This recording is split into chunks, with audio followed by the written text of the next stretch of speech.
दोस्तों, चांद पर जीत हासिल करने के बाद भारत का लैंडर विक्रम और रोवर प्रज्ञान इस वक्त अपने चंदा मामा की गोद में गहरी नींद में सो चुके हैं, क्योंकि इस वक्त वो चांद के जिस दक्षिणी ध्रुव पर मौजूद है वहां घनी रात है और इतना अंधेरा छाया हुआ है कि अगर आप दक्षिणी ध्रुव पर लैंडर के पास खड़े भी रहे तो भी आप उसे नहीं देख पाएंगे। और वहां तापमान भी धीरे धीरे बढ़ते हुए -200 डिग्री सेल्सियस तक पहुंच चुका है। ऐसे में लैंडर और रोवर के इंस्ट्रूमेंट का सौर ऊर्जा के बगैर काम करना नामुमकिन है। इसलिए इसरो के वैज्ञानिकों ने भारत माता के इन 2 सपूतों को आराम की नींद सुला दिया है।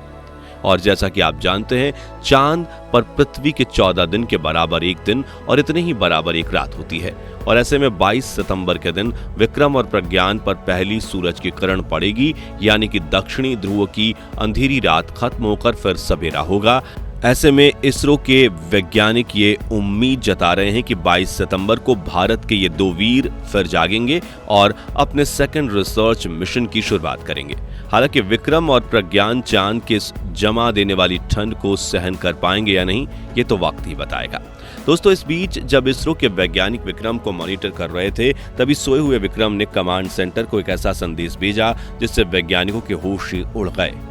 और आधी रात को पूरी स्पेस एजेंसी हरकत में आ गई। जिसके ठीक बाद चंद्रयान 2 के ऑर्बिटर ने भी चांद पर खड़े विक्रम लैंडर के साथ एक ऐसी रहस्यमयी चीज की फोटो भेजी जो देखकर आपके भी रोंगटे खड़े हो जाएंगे। तो आखिर विक्रम ने इसरो को ऐसा कौन सा मैसेज भेजा जिसे देखकर चांद को सिर्फ एक बर्फ का गोला कहने वाले नासा, रूस और चीन भी हिल गए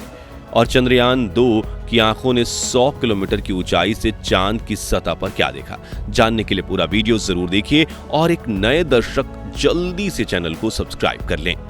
साथियों, चंद्रयान 3 के लैंडर विक्रम और रोवर प्रज्ञान में इसरो ने कई एडवांस सेंसर्स के साथ आर्टिफिशियल इंटेलिजेंस एल्गोरिथम को फिट किया है जो इंसानों से भी ज्यादा चतुर है और अपने इन्हीं सेंसर्स के जरिए ये पल पल चांद पर नजर बनाए रखता है और जरा सी भी हलचल महसूस हो तो उसे रिकॉर्ड करके डेटा तुरंत इसरो के कमांड सेंटर को भेज देता है, जहां बैठे कुशल वैज्ञानिक इस डेटा की जांच में लग जाते हैं। इस सिस्टम के जरिए प्रज्ञान और विक्रम ने चांद पर सल्फर, ऑक्सीजन, एल्यूमिनियम और सोडियम समेत कई कीमती खनिजों को खोजा है। वहीं चांद से जुड़े इस भ्रम को भी गलत साबित किया है कि चांद सिर्फ ठंडा गोला है। दरअसल विक्रम लैंडर में चांद सरफेस थर्मोफिजिकल एक्सपेरिमेंट नाम का एक यंत्र लगा हुआ है जिसने सोने से पहले चांद की सतह में अपनी ड्रिल चलाई थी और इक्विपमेंट को अंदर भेजकर इस बात का खुलासा किया था कि दिन के वक्त चांद की सतह इतनी ज्यादा गर्म होती है कि अगर इंसान बिना चप्पल के पैर रखे तो पैर ही जल जाए, क्योंकि सतह का तापमान 7 डिग्री तक होता है।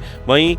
यह सतह सिर्फ 8 सेंटीमीटर नीचे -10 डिग्री तक ठंडी रहती है और चांद का यह टेम्परेचर सिस्टम अपने आप में एक बड़ी पहेली है जो चांद को देखकर ठंडा गोला कहने वाले नासा वैज्ञानिकों को भी चौंका चुका है। इस ऐतिहासिक खोज के बाद जहां एक तरफ प्रज्ञान रोवर अपना काम पूरा करके सो चुका था, वहीं विक्रम को सुलाने की तैयारी चल रही थी, तभी वैज्ञानिकों ने देखा कि इस बार लैंडर में ईंधन बचा हुआ है, बैटरी भी फुल चार्ज है और 22 सितंबर के दिन फिर ये उठ जाएगा या नहीं ये भी पता नहीं है। तो क्यों ना हम इसे चांद की थोड़ी और सैर करवाएं, जिससे हमें ये भी पता चल जाएगा कि क्या विक्रम हमारे फ्यूचर चंद्रयान मिशंस के लिए योग्य है या नहीं। इसी सोच के साथ वैज्ञानिक ने तुरंत विक्रम के 2 इंजन चालू कर दिए और देखते ही देखते चांद की सतह से 40 सेंटीमीटर ऊपर उठ गया। जिसके बाद इसके एल्गोरिथम ने सेंसर्स के जरिए अपने लिए दूसरी लैंडिंग साइट खोजी और करीब 40 सेंटीमीटर दूर जाकर इसने सतह पर दूसरी बार अपने कदम रखे। हॉप एक्सपेरिमेंट नामक इस कोशिश से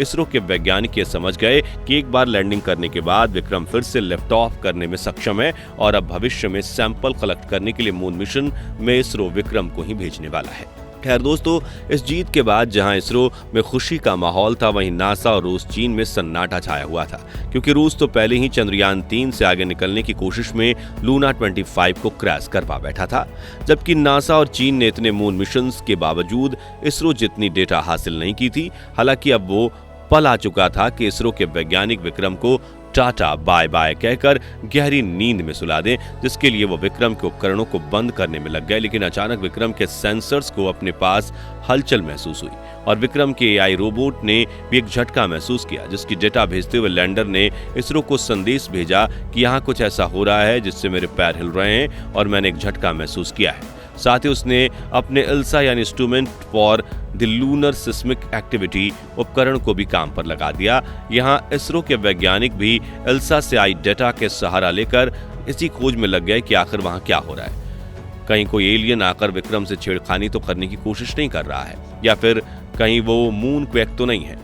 जिसके कहर के बारे में हम सदियों से सुनते आ रहे हैं। दरअसल जैसे पृथ्वी की सतह पर अर्थक्वेक आता है, ठीक वैसे ही चांद की सतह पर आने वाले भूकंप को मून क्वेक कहते हैं। और ये भूकंप पृथ्वी जैसे नहीं होते, क्योंकि जहां पृथ्वी पर ज्यादा से ज्यादा कुछ मिनटों तक भूकंप आते हैं, वहीं चांद पर करीब आधे घंटे से पौने घंटे तक समय समय के अंतराल पर भूकंप के झटके लगते हैं। हालांकि इनकी अवधि इतनी ज्यादा क्यों होती है, ये बात आज भी रहस्य बनी हुई है। लेकिन कुछ वैज्ञानिकों का कहना है कि चांद पर कुल 4 कारणों की वजह से भूकंप आते हैं। पहला, पृथ्वी के गुरुत्वीय प्रभाव की वजह से भूकंप आना। दूसरा है बड़े बड़े उल्कापिंडों की बारिश की वजह से चांद की खोखली धरती में कंपन पैदा होना। तीसरा है दिन खत्म होने के दौरान ठंड की वजह से धरती सिकुड़ने और दिन की शुरुआत होने के दौरान सूरज की किरण की वजह से धरती के एक्सपैंड होने से भूकंप आना। चौथा है सतह से 700 किलोमीटर गहराई में हो रही हलचल की वजह से डीप मून क्वेक आना। हालांकि विक्रम के इस संदेश के बाद इसरो एजेंसी हरकत में आ गई और वैज्ञानिक इस बात की पड़ताल कर रहे हैं कि विक्रम ने चांद पर इस अजीब सी हलचल को क्यों महसूस किया। लैंडर द्वारा रिकॉर्ड किया गया कंपन प्राकृतिक घटना थी या फिर एलियंस ने विक्रम के साथ कोई छेड़खानी की है। हालांकि इस बारे में ज्यादातर डेटा तभी मिल पाएगा जब 22 सितंबर के दिन विक्रम और प्रज्ञान फिर से नींद से जागेंगे। साथ ही इस बीच जैसे नासा के अपोलो 11 मिशन के सच होने को लेकर सवाल उठे थे, वैसे ही कुछ लोग चंद्रयान 3 पर सवाल उठा रहे थे, जिनका जवाब देने के लिए इसरो ने पिछले मून मिशन चंद्रयान 2 के ऑर्बिटर ने कुछ ऐसा शेयर कर दिया जो देखकर भारत के खिलाफ बोलने वाले वैज्ञानिकों की बोलती बंद हो गई। चंद्रयान 2 के ऑर्बिटर ने dual frequency synthetic aperture radar यानी सार नाम के उपकरण के साथ पिछले 4 सालों से चांद पर नजर टिकाए हुए है और विक्रम लैंडर की लैंडिंग के बाद 6 सितंबर से दिन में जब चांद की कक्षा में वो घूम रहा है, ऑर्बिटर दक्षिणी ध्रुव के पास पहुंचा तो सार उपकरण ने चंद्रयान 3 के लैंडर को स्पॉट किया, जिसे आप फोटो में इस पीले बिंदु के रूप में देख सकते हैं। ये उपकरण 1 मीटर पिक्सल के जितना चांद की बारीकी से नजर रखता है। आपको बता दूं कि ये मैपिंग करता है 1 मीटर के पिक्सल जितनी क्लियरिटी के साथ। और इसने इसरो